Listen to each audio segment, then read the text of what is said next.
다 함께 머리 숙여 기도하겠습니다. 전능하신 하나님 아버지, 이 시간 주의 말씀을 사모하며 기도하기 위해서 나아갑니다. 성령께서 임재하시고 우리의 예배를 연락하여 주시옵소서. 예수님의 이름으로 간절히 기도하옵나이다. 아멘. 다 함께 찬송가 1장 만목에 그런 하나님 찬양하겠습니다.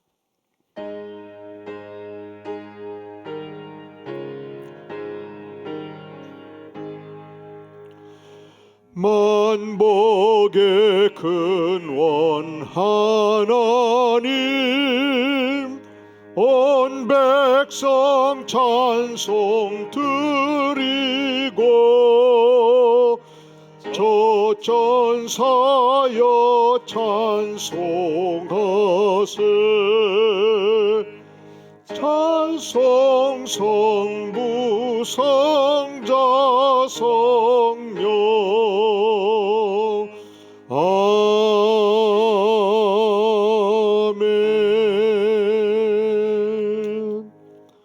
하나님의 말씀 묵상하는 사람들 1월 11일자 마가복음 4장 13절로 25절까지의 말씀을 봉독해 드리겠습니다. 또 이르시되 너희가 이 비유를 알지 못할진대 어떻게 모든 비유를 알겠느냐. 씨 뿌린 자는 말씀을 뿌리는 것이라. 말씀이 길가에 뿌려졌다는 것은 이들을 가리킴이니 곧 말씀을 들었을 때에 사단이 즉시 와서 그들에게 뿌려진 말씀을 빼앗는 것이요, 또 이와 같이 돌밭에 뿌려졌다는 것은 이들을 가리킴이니 곧 말씀을 들을 때 즉시 기쁨으로 받으나 그 속에 뿌리가 없어 잠깐 견디다가 말씀으로 인하여 환난이나 박해가 일어나는 때에는 곧 넘어지는 자요, 또 어떤 이는 가시떨기에 뿌려진 자니 이들은 말씀을 듣기는 하되 세상의 염려와 재물의 유혹과 기타 욕심이 들어와 말씀을 막아 결실하지 못하게 되는 자요, 좋은 땅에 뿌려졌다는 것은 곧 말씀을 듣고 받아 30배나 60배나 100배의 결실을 하는 자니라. 또 그들에게 이르시되 사람이 등불을 가져오는 것은 말 아래에나 평상 아래에 두려 함이냐, 등경 위에 두려 함이 아니냐. 드러내려 하지 않고는 숨긴 것이 없고 나타내려 하지 않고는 감추인 것이 없느니라. 들을 귀 있는 자는 들으라. 또 이르시되 너희가 무엇을 듣는가 스스로 삼가라. 너희의 헤아리는 그 헤아림으로 너희가 헤아림을 받을 것이며 더 받으리니 있는 자는 받을 것이요 없는 자는 그 있는 것까지도 빼앗기리라. 아멘. 우리 예수님께서 이 땅에 오셔서 이 하나님 나라의 위대한 진리를 증거하실 때 백성들이 쉽게 이해하고 받아들이도록 돕기 위해서 세상 산물과 비유해서 설명할 때가 많았습니다. 또 그 비유가 뜻이 깊고 어려울 때는 제자들만 따로 모아서 별도로 비유 해석을 말씀하시기도 했습니다. 마가복음 4장 전반부에서는 수천 수만의 무리들 앞에서 했던 씨 뿌리는 비유의 말씀이었고, 오늘 봉독한 말씀은 그 씨 뿌리는 비유를 제자들이 잘 이해하지 못하였기 때문에 소수의 제자들을 불러다가 본격적으로 제자 훈련 교육으로 해석의 말씀을 하신 내용입니다. 주께서는 씨 뿌리는 비유를 통해서 4가지 마음밭을 비유로 말씀하십니다. 첫째는 길가의 마음입니다. 길가에 씨가 떨어졌습니다. 그러면 딱딱하기 때문에 뿌리를 낼 수가 없지요. 길가에 씨가 떨어졌습니다. 너무 쉽게 눈에 띄기 때문에 푸드드득 새가 날라와서 씨를 쪼아 먹어버리지요. 그러면 그 씨가 어떻게 뿌리를 내리고 몸을 틔워서 아름다운 결실을 맺을 수가 있겠습니까? 마치 그와 같이 우리의 마음이 길가의 마음이면 하나님의 말씀의 씨앗이 아무리 떨어져도 뿌리를 내지 못하고 사단이가 와가지고 하나님의 말씀을 주워 먹어버린다는 것입니다. 그래서 길가의 마음은 콧갱이로 치고 때려서 옥토로 바꾸지 아니하면 말씀이 자랄 수가 없다는 내용입니다. 두 번째, 돌짝밭의 마음입니다. 돌과 돌이 무성한 밭에 이 씨가 뿌려지면 뿌리를 조금 내리려다가 그 밑에 돌을 만나기 때문에 더 이상 뿌리를 내릴 수가 없지요. 그때 햇빛이 쨍쨍 쬐면 이파리도 마르고 뿌리도 말라서 죽어버리지 않겠습니까? 그런데 이 돌짝밭의 마음을 가진 자들은 하나님의 말씀을 들을 때는 즉시 기뻐합니다. 은혜를 받습니다. 할렐루야 찬양을 합니다. 그리고 이 돌짝밭에 뿌리를 내릴 수가 없으니까 환난과 핍박이 올 때에 결국 신앙이 넘어지고 신앙을 떠나는 비극적인 현상을 나타낸다는 것입니다. 그런 거로 돌짝밭의 마음을 가진 자들은 열심히 돌을 밖으로 쳐내서 옥토의 마음을 가꿀 필요가 있다 하지 아니할 수 없습니다. 세 번째, 가시떨기의 마음입니다. 가시떨기 사이로, 무성한 가시떨기 사이로 하나님의 말씀의 씨가 때려치면 밑에는 옥토니까 뿌리를 내리지요. 그리고 이제 이파리가 줄기가 올라오지 않겠습니까?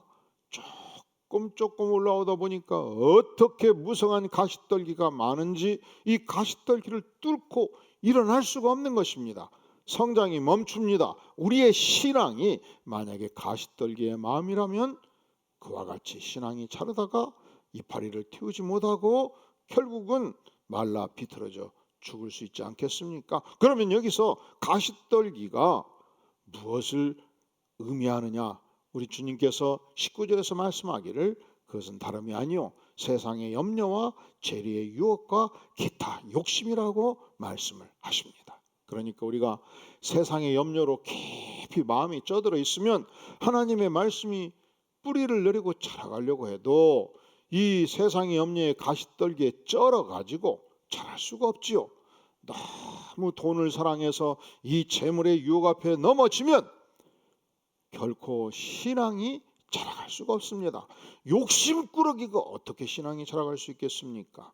그래서 하나님의 말씀을 받을 때 세상의 염려를 쳐내고 재물의 유혹을 이기고 욕심을 내려놓고 하나님 앞에 나아가면 말씀의 씨가 자랄 수 있게 되는 것입니다. 마지막 남은 마음이 무슨 마음일까요? 옥토의 마음입니다. 옥토의 마음은 하나님의 말씀을 듣고 30배, 60배, 100배의 결실을 이루어서 무슨 씨가 떨어지든지 간에 힘차게 자라서 아름다운 열매를 맺게 된다고 주께서 말씀하십니다. 그렇다면 우리가 하나님의 말씀 앞에서 무엇이 필요합니까? 먼저 힘써 말씀을 받음과 동시에 마음밭을 옥토로 갈아엎는 작업이 필요합니다. 마음밭을 기경할 필요가 있습니다. 우리가 하나님의 말씀을 받을 때 주님 내 마음이 길과 같은 마음이니까 마음속에 이 교만이 많이 있습니까? 쟁기로 하나님 갈아엎어 주시옵소서 하고 교만을 내려놓고 하나님 내 안에 하나님의 말씀을 걸그적거리게 하는 악한 돌짝밭이 있습니까? 아버지 하나님 모두 제거하여 주시옵소서 기도하고 가시떨기 세상의 염려 재물의 유혹 욕심이 있다면 하나님 모두 걷어내 주시옵소서. 내 마음이 하나님의 말씀 앞에서 옥토의 마음이 되게 하여 주시옵소서. 마음을 갈아엎고 옥토의 마음을 만들어서 하나님의 말씀 앞에 서게 될 때에 이 말씀이 힘차게 자라서 내 인격을 바꾸고 내 삶의 정황 속에서 말씀의 능력이 나오고 나와 함께하는 모든 백성들이 말씀 앞에서 생명력을 얻는 역사를 이루어 주시는 것입니다. 우리가 오늘 특별히 하루를 살면서 주님 제 마음을 옥토의 마음으로 갈아주시옵소서. 마음밭을 갈고 주님 이 말씀을 가슴에 새겨서 열매 맺는 축복의 생애 되게 하여 주시옵소서.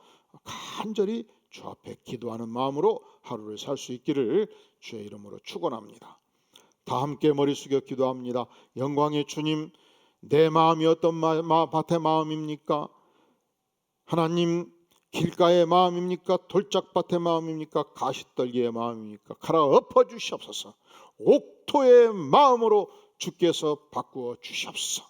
하나님의 말씀을 들을 적마다 이 말씀이 뿌리를 내리고 이 말씀이 이파리를 틔우고 줄기를 일구어서 무성한 열매를 드림으로 하나님께 영광이 되는 축복의 생애 되게 하여 주시옵소서. 은혜로 역사하여 주시옵소서. 예수님의 이름으로 간절히 기도하옵나이다. 아멘. 주기도문으로 예배를 마치겠습니다. 하늘에 계신 우리 아버지여, 이름이 거룩히 여김을 받으시오며 나라 임하옵시며 뜻이 하늘에서 이루어진 것 같이 땅에서도 이루어지이다.